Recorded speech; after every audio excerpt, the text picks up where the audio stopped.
Hey everybody, welcome back to my coverage of the PogChamps 3 tournament.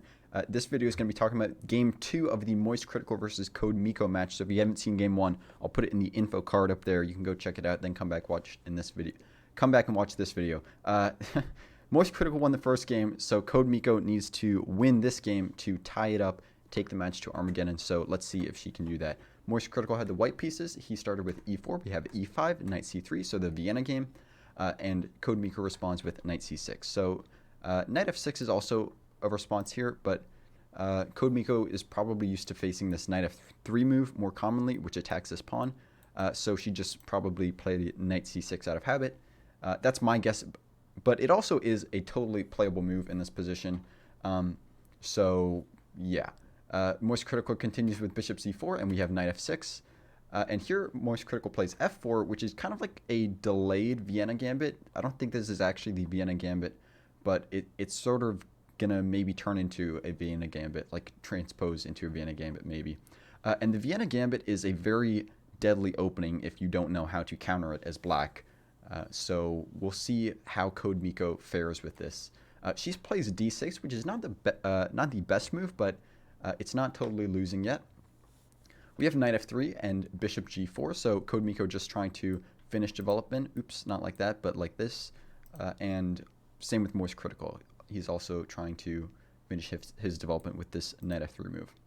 We have h3 from MoistCritical, so now you have to take this knight. You cannot retreat to h4 because there's g4 and f4, and the bishop gets trapped. So you don't really want to move your bishop back.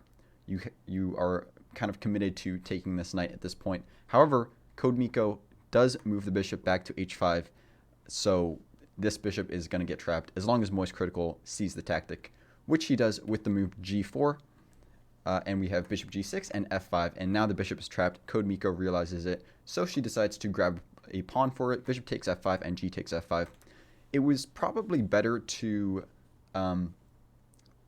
just leave this bishop here and then recapture with like the h pawn or even the f pawn, and that way your king may end up on the g file later on, so you're keeping this g file closed for white. So when you take here, you're allowing white to get a half open g file, and it's going to be very dangerous for you to castle kingside. So here, after this position, black should probably consider castling queenside. We'll see if CodeMiko goes for that, or if she goes for something else.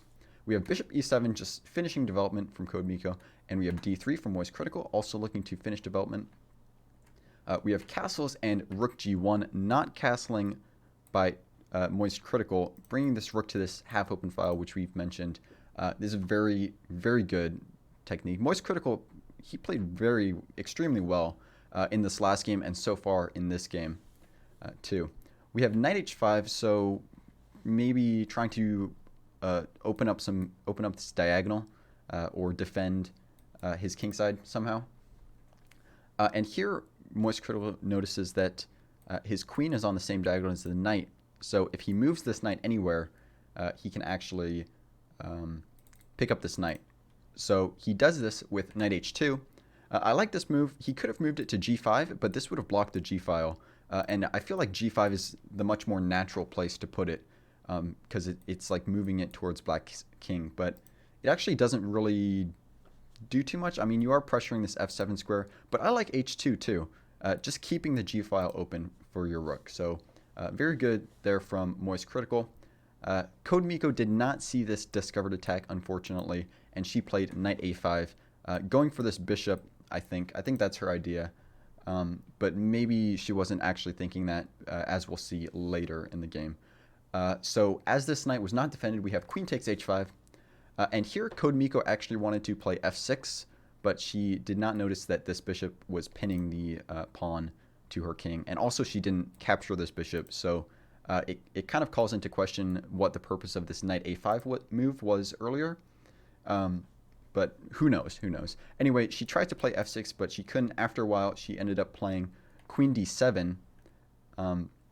However, this attack on black's king is just going to be too strong. This is actually already a mate in 6, and also on this previous move, a check CodeMiko had available to her was bishop h4, though it doesn't really do too much, just king d1 or even king f1, and white will be fine. So Sorry for kind of jumping around here, but the game continued queen d7, and after queen h6, it's really tricky. This move is actually extremely accurate, because even if you play g6, for example, you play g6, we have f takes g6. If you do h takes g6, then it's simply rook takes g6, and it's checkmate. The pawn can't take because it's pinned, and this is checkmate. So there really is no defense.